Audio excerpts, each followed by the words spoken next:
Hey guys, we're back on Wheeler Lake and we're going to discuss some of the ways to find fish based on current, based on hard spots, and understand why some of that stuff works the way it does. So many of these lakes, it's all about current. At this Toyota Championship, I don't believe current was that big of a factor. I think a lot of fish were caught out of the current. That doesn't mean that they're not in the current and that they're not relating to current. I'm just saying to win this tournament and to make top tens and things like that, I don't think you needed to be fishing in the current. However, it's not always the case. It doesn't mean fish weren't in the places where I'm talking about. There were definitely fish. There are always fish based around the current and on hard spots and things like that. Now, I talked about Wheeler earlier, about how there is some of that funky grass there. There's that funky grass. I don't even know what anyone calls it. I've talked about this before. When fish look at grass like that, I don't really think they're relating to the grass like we think, in the sense of they're not there because of the grass. They're there because of other things, and they might relate to the grass only because the grass is there. There's other types of grass that actually fish like seek out. It might not be the best place for fish, but since there's grass there, they'll go to it. I think hydrilla's number one. I think milfoil's really high up there. Coontail's up there. You can get some eelgrass. Eelgrass was actually in the middle of the river. When I say the middle, midway up, there was eelgrass along the bank. Wasn't very deep. Was there some fish in it? Yes. I don't think there were very many big ones at all. And I caught some fish out of it, got some bites, saw them. They didn't look big. I just think it wasn't deep enough and it wasn't good enough to really hold a good concentration of like big ones. So we're gonna go look at the map and study kind of like the current thing and how it affects on how you, on pretty much like hard spots and things like that. It's kind of real simple, but let's dive into it. Here is Wheeler. Okay, this is basically where we took out of. Let me get up here where it's out. Okay, so this is Guntersville. This is the lock. And this is where water's coming out of. They got the two locks and then basically the dam of Wheeler and Guntersville. Okay, so water comes out this way and we're gonna go this way down it. Now, I will show you this. As it comes down, and see how it's kind of going in a straight line, and you see it hit this bank. Now look, if you notice, it's called Painted Bluff. Okay, I don't know if that's really what it's called, but it says that. If you notice, that's where the river turns. All this, none of this is rock. These banks, this is all just kind of clay, dirt, sand, whatever you want to call it. It hits this rock bluff. Why is that important? Well, that's what made the river turn, right? That's it. It hit rock and it turned. So all this is a big rock bluff, and that's what made the river turn right there. So current hits that, comes off of it. That's why there's no dirt here. That's why there's no dirt here or no rocks here. It hits those rocks and goes.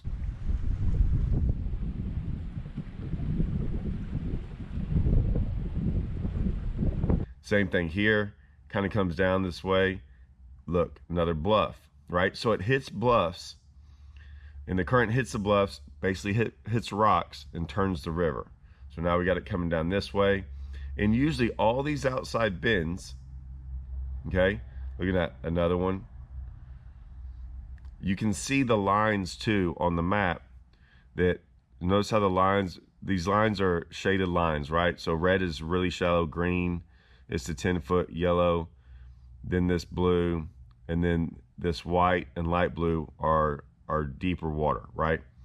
So you can see this is real flat because the lines are a lot further apart. So this is the flat side, this is the dirt side.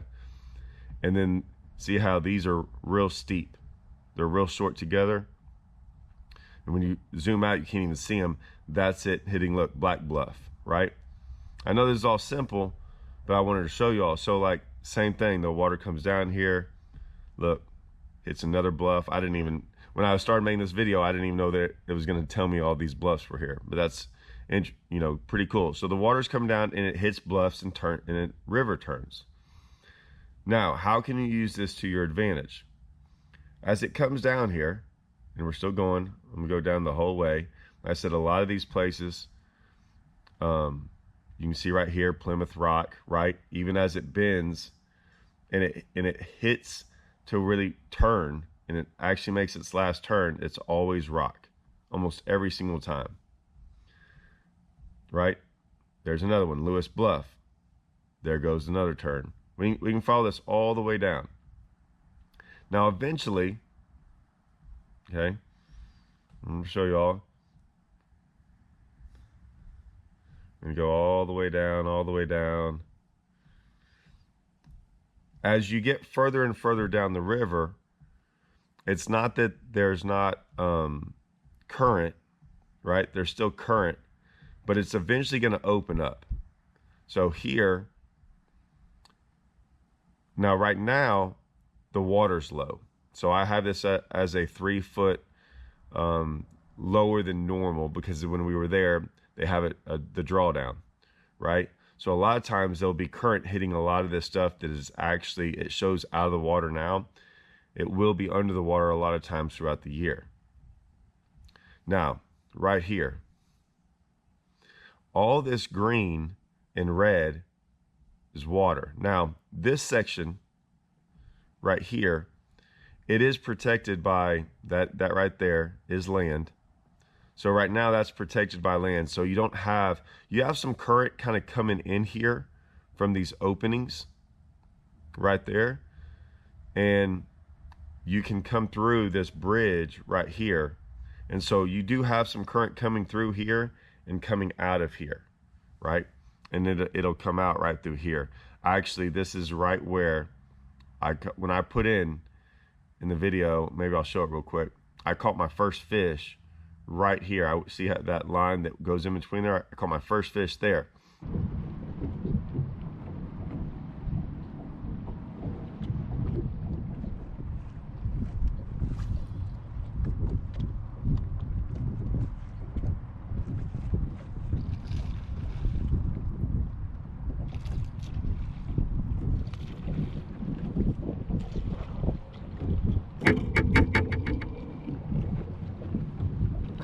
There's the keeper on the Hybrid Hunter Shallow. I've been here less than 10 minutes on the new color.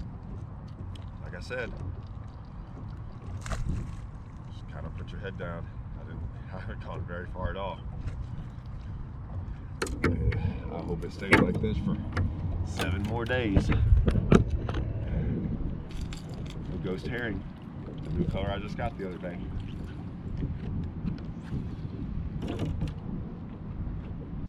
Now, why did I do that?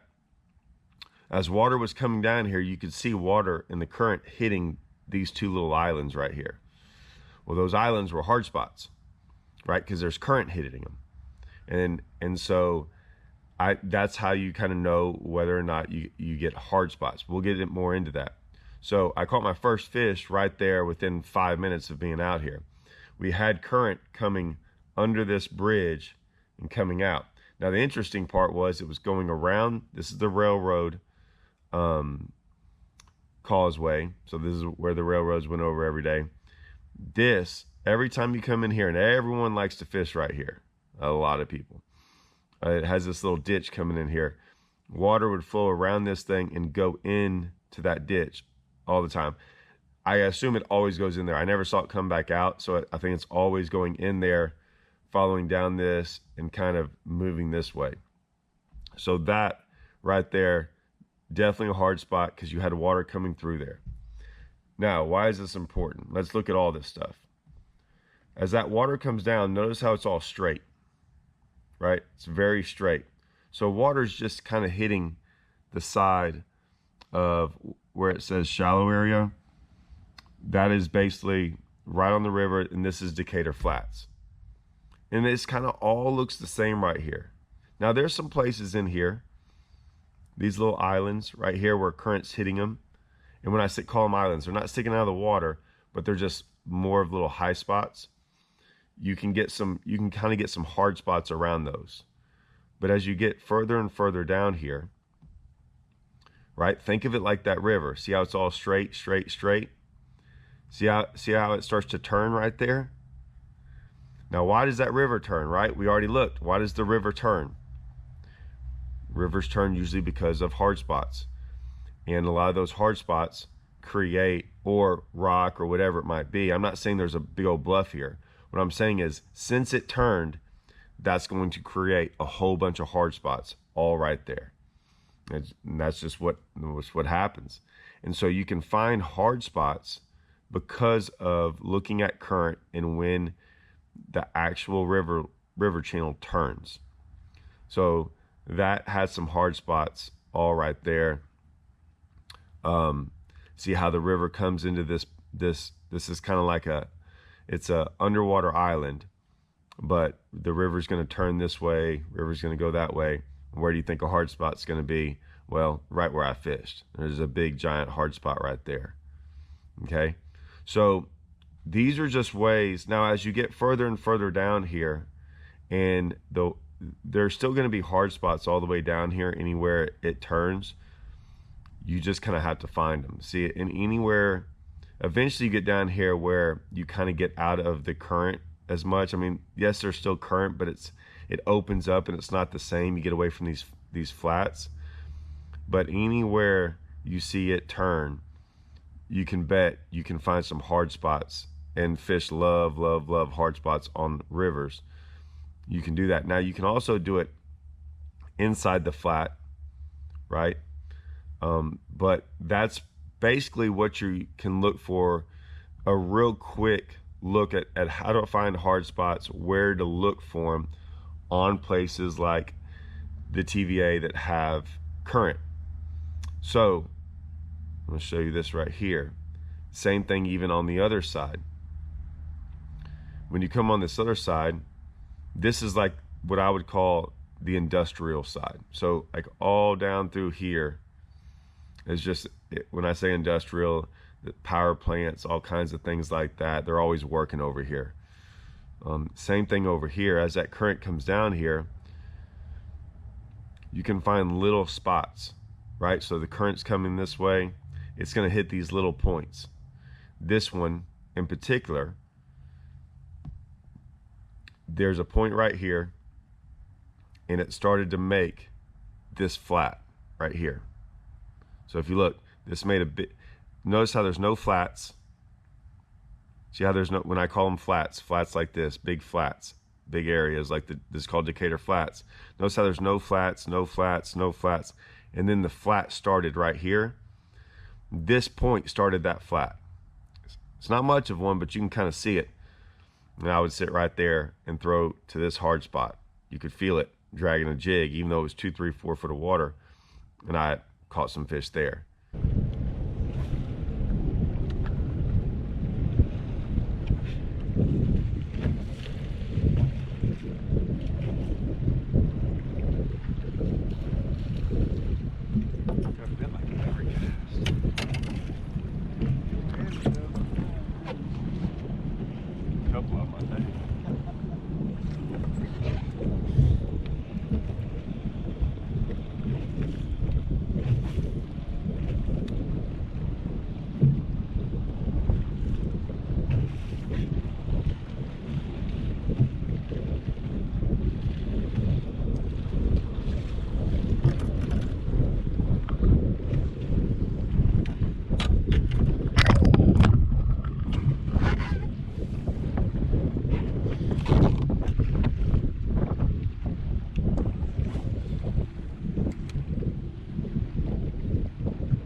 Catch some fish there, catch some fish there.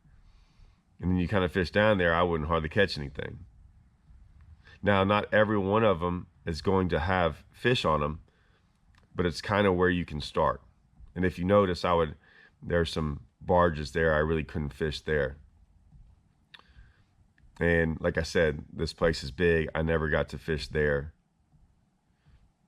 I did fish there. You know, if you notice, I fished right there too, where current hits a point. I did it right there as well. You know, I tried fishing. They're not always going to have fish on them, but if you notice, look, I'm hitting the fronts of all these flats. You see that? So current's going to be coming down here and it's going to turn, and you're going to see that those are places I'm going to check. Now, I did that in one day. Give me a couple days, man, I'm going to really look at all this stuff. It was just, like I said, it's kind of hard. I mean, all these little lines, that's me fishing. I mean, so you can see I went all over this flat, went down here, all went through there, went through there, went through there. I mean, I was trying to find it, but this place is huge. And I think there's a lot of fish here. I just think they're really hard to find a lot of times. Hey, real quick, I talk about some of these places. I bring this up later on in the video. I guess I can show it to y'all now. This is where I started. Like my first day of practice, I just put in and I started catching fish on some of these places right off the bat, and got bit, and I had to deal with current and fishing these spots. So I was figuring out fairly quickly. Also, still got to remember though, the bite dies. You know, it was an early morning deal, and I was still trying to, man, I had 3 more days, so I was trying to look at everything right off the bat. That's what I do. I don't try to get too dialed in on day one, but I did get some bites and kept on messing with it. Here are some of those bites as I talk about these spots, and they're not spots, but it's just where water is making probably hard spots, and they use this for feeding.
Dude, it's gonna be freaking stupid, man.